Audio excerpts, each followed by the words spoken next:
WATE 6 on your side starts now.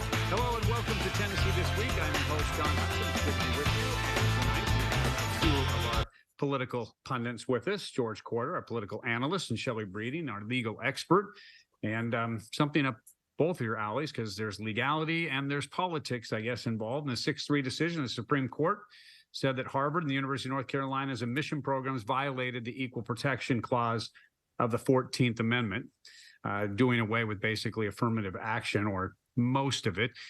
Let's get your thoughts about their decision, and right decision, good decision, bad decision. I want to start with you, Shelley, since you're...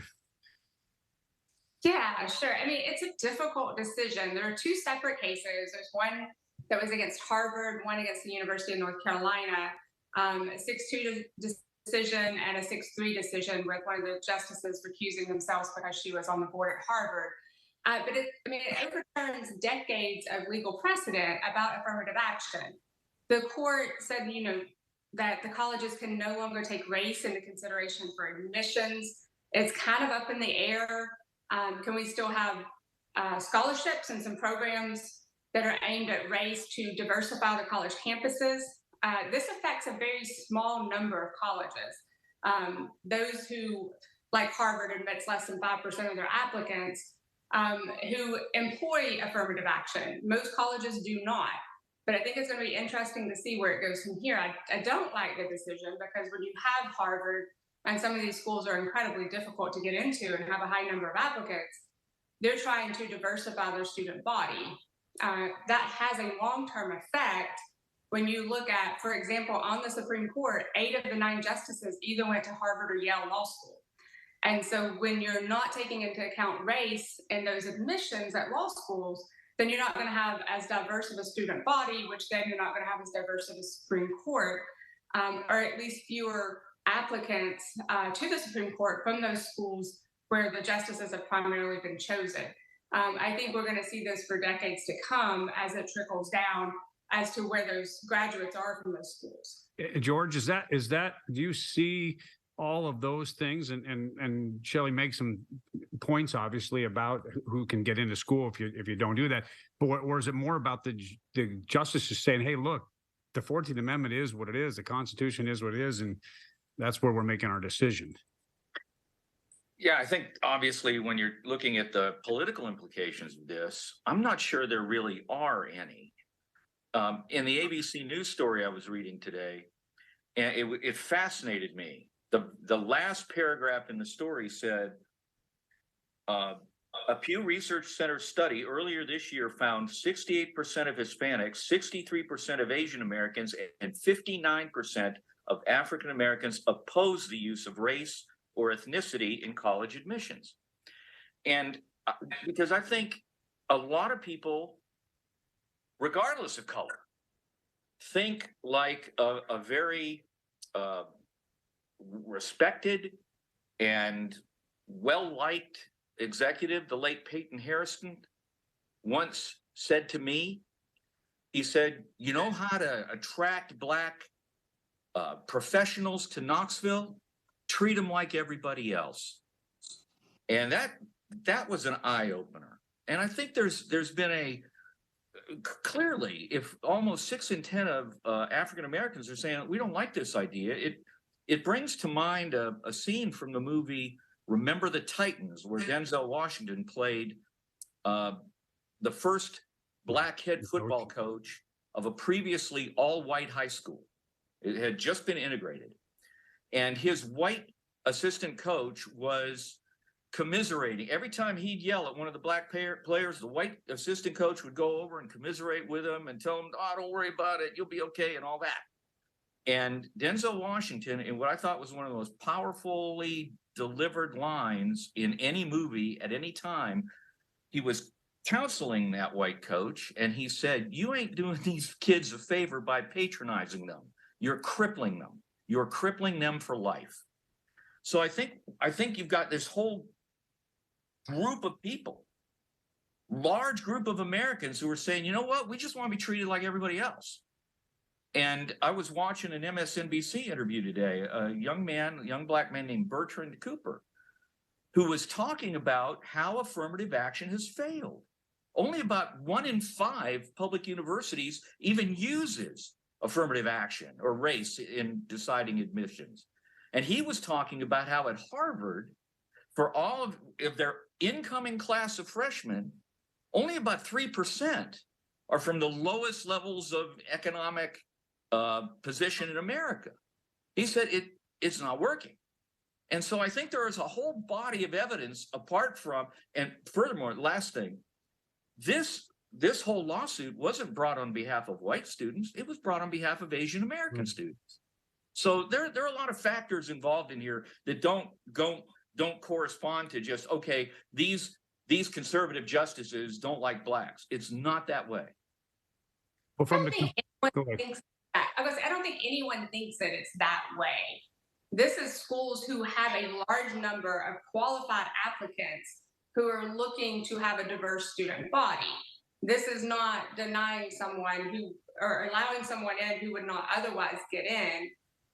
They're looking at diversifying the student body enhances the education of everyone there. It's a difficult issue. It is a difficult issue, but and so Shelley, on that point, because like George said, there was a group of Asian students feeling like we have done everything. We got the 4.0, we participate in all these things, and now we're not getting in, and someone else is. Forget that it's Harvard or North Carolina, anywhere. Is that fair to them though? You know, is that fair to someone who worked really hard and obviously is probably in the top 5% or whatever, and then instead someone else is getting in? No, I mean, obviously not. But if you have 2 equal candidates and your school is 98% white and there's 2 equal candidates, then the school may admit someone who is of a different race to have more diversity. But I think the schools are also looking at where the students come from. They're engaging other methods besides just looking at race. They're looking at, and there's a lot of research about students who come from a background where they didn't have the opportunities and they've survived and done well, even if their scores are not as high, versus a child who had all the opportunities, who may have a slightly higher score. The kid who's persevered is likely going to do better at college. Right. I mean, I grew up in a very poor area. I didn't have the same, in Appalachia, I didn't have the same opportunities that someone at Farragut High School here has. Right. So I think colleges are looking at that. It's not just race, but taking that out, I think we're going to have a lot less diverse colleges at that high level. Is it diversity versus fairness? Is that what it is, George? Or is it? To go back, if I can make it to what I saw in this interview today with this young black writer named Bertrand Cooper, he was articulating that if affirmative action has helped anyone, it's helped Black Americans in the middle and upper classes of the Black community. And I think Black Americans would argue, you know, my kids can make it. My kids can get it done through their ability. And that's what these poll numbers would seem to indicate. And so, yeah, there's going to be continuing arguing about it. There are those who see this as a political advantage to oppose it, and there are those who see it as a political advantage to say, this is a terrible thing, we've got to undo this, we've got to figure out a way around it. The politics of it tend to drown out the realities of it. You can't really have a discussion very often on the merits or demerits of a particular policy, including affirmative action, without the emotion and the political overtones kind of drowning out everything else that's trying to be said about it.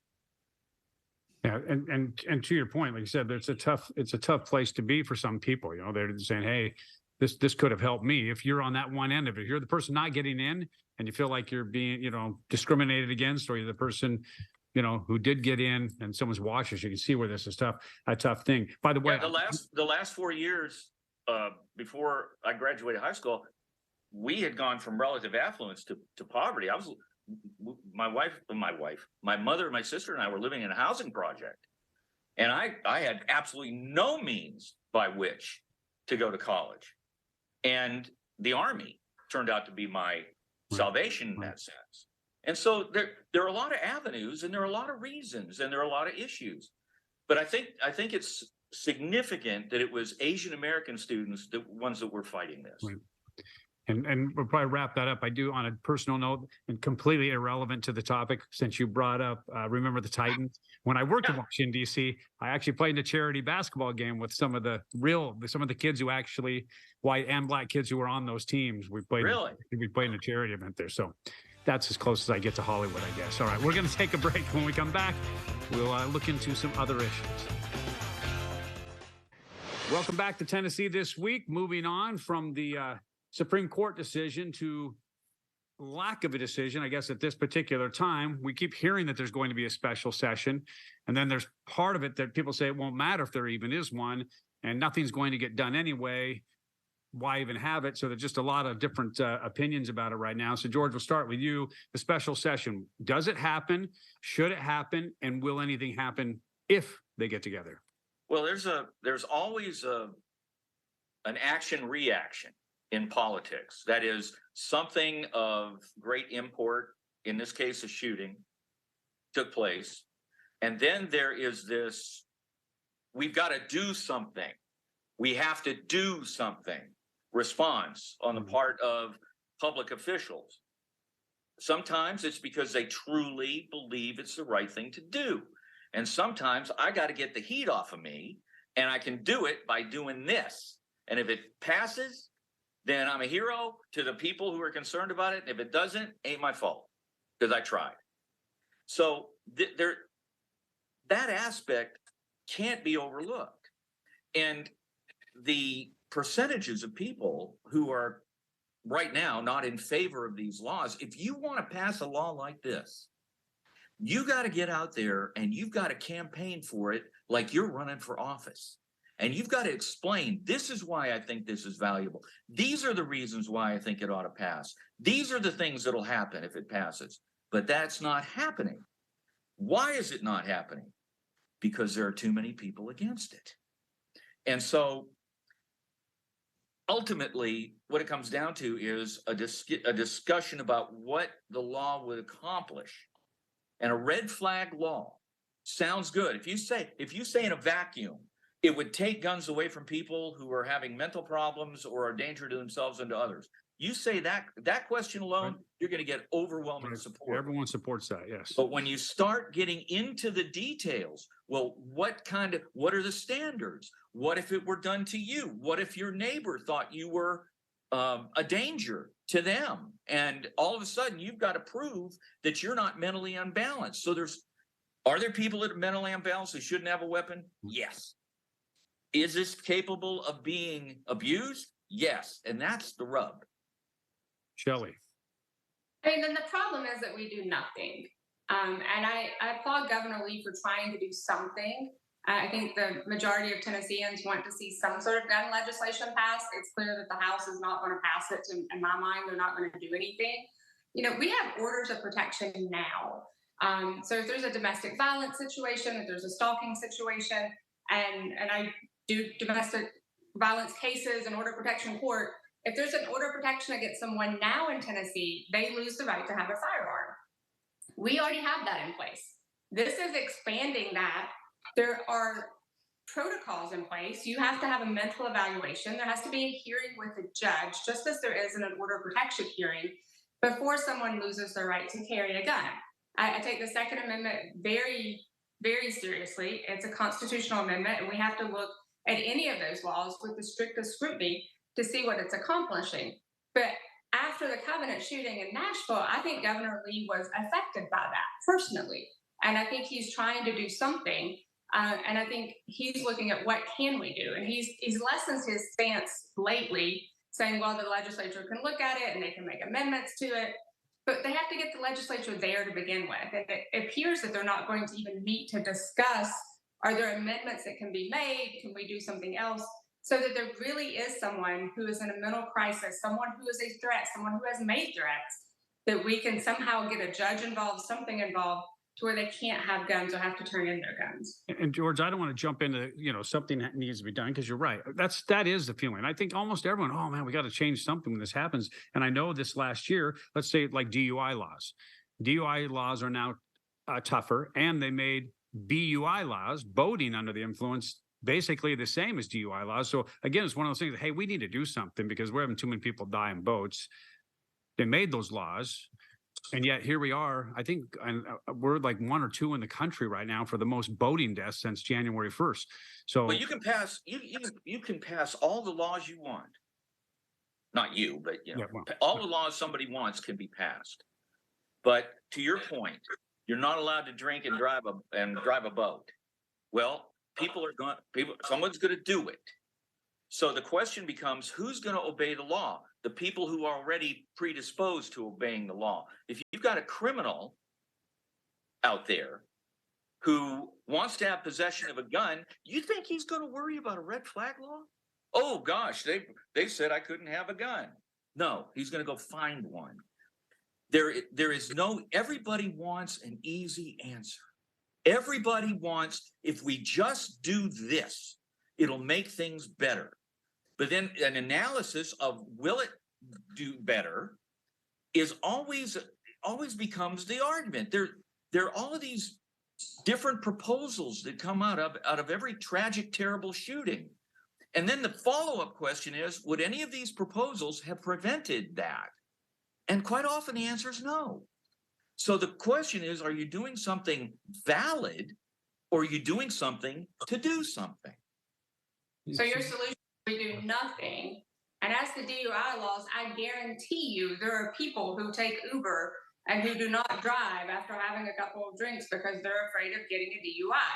I have no doubt in my mind that those DUI laws prevent some people from getting on the road after they've had a couple of drinks.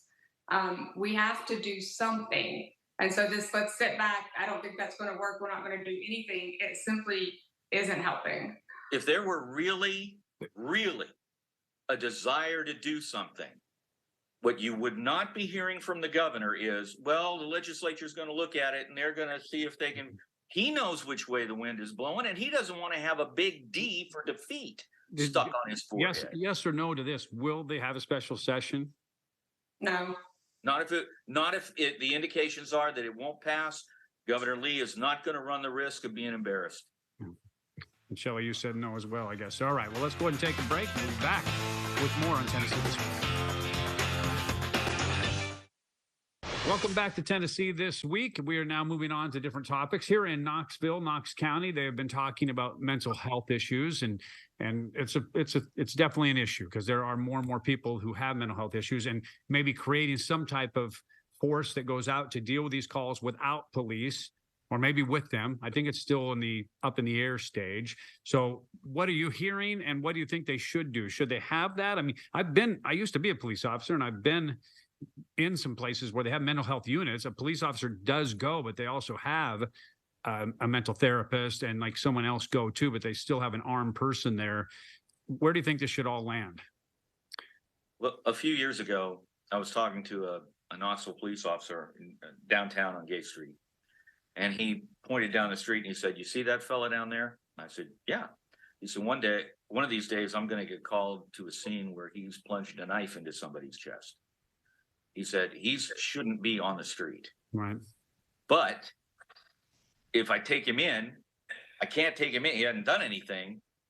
And he gets right back out. Someday there's going to be a tragedy. And so the question becomes, is there a means by which you can deal with people who really have these problems, but in a way that doesn't endanger the people going out to help them? Because I think you have to have a police officer there, because somebody you're trying to help can turn violent in the next second, and somebody's got to be there to step in if that occurs. So I think this might be a good idea, but I think police have to be involved. Shelley? I mean, I definitely think it's a good idea. We see so many cases in the court system, both criminal, family law, and juvenile court, where people can't care for their kids. Mental health is a serious issue, and it's certainly causing a strain on the court system. I can only imagine as a police officer what that strain is on the calls. And if they have someone trained to help de-escalate, to help provide the resources for mental health, how to help someone who is in crisis. There's a lot of calls. I think there was an example of someone who's walking on an overpass on the interstate barefoot. We're going out and checking on that person yes, have an officer there, but let's have someone who's trained in mental health to help talk to them about why are you out here acting in an erratic manner. What resources are there in the community to help? How do we help de-escalate the current situation, but so that it doesn't turn violent? I don't see how that's not a good thing. I don't see any negatives to implementing this. If there's an officer with them and you have someone who's specially trained, it just seems like an all-around win-win. It will lessen some calls on the officers if you're not having two officers respond to that, and then it will hopefully help have someone who's trained in mental health to help in the situation. All right. Well, we'll see where they start taking this as they work it through their committees and their meetings.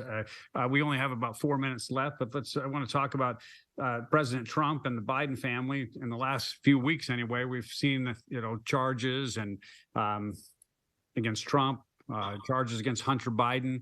There's an investigation still open on Hunter Biden and his father about money in China and things like that. And there are several open investigations on President Trump. I'm curious how you see the treatment.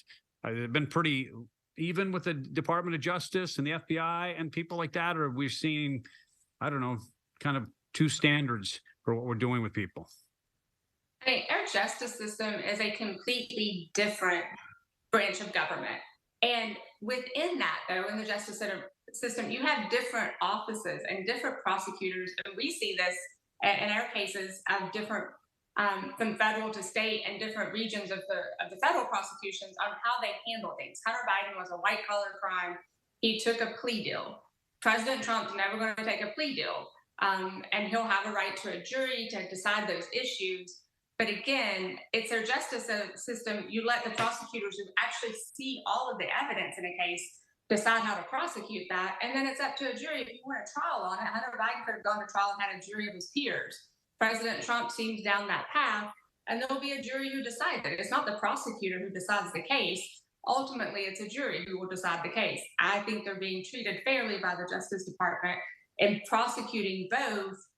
It's how the reaction has been from Hunter Biden versus President Trump thus far that I think has determined the outcome. To your question, Don, I think the American public is split, and I think it is. Here's how you can tell. Principles versus politics. If Joe Biden were a Republican and his son had whistleblowers saying we were interfered with by the Department of Justice, if you had reports that the prosecutor said, I wanted to bring charges in other states and the DOJ told me no, if you've got IRS whistleblowers saying, hey, we weren't allowed to ask questions about certain things or certain people or certain issues, we were told not to. And then when they tried to press it, what happened? That whole investigative team of the IRS looking at Hunter Biden was removed. If that happened under a Republican president, if that happened under Trump and his daughter or his son, if you wouldn't approach it exactly the same way with Biden, then you don't have principles, you have politics. And this is why Americans are losing confidence in the Department of Justice and the FBI. You've got men like this Shapley, who is an IRS investigator, who has identified himself and said, we were interfered with. We were not allowed to ask questions as we investigated Hunter Biden's tax background. We were told not to. And if it were a Republican in office, the same people who are defending Biden would be tearing that Republican apart. And that's the unequal attention and approach to this that causes people to lose faith in the system. Hunter Biden got a deal. That's true, and he pleaded guilty. But it appears on every level that there was a lot more to this that was never followed through on, including who is the big guy he was talking about and where did some of the money go. Nobody's going to know that unless it continues to be pursued. And it's seen as a partisan issue, not a justice issue, and that's the problem. Well, Shelley, I was going to give you the last word, but we're down to about 15 seconds, so it wouldn't be fair to you. But I do want to appreciate George and Shelley for being with us. and for sharing their opinions. And we want to thank you for watching Tennessee This Week.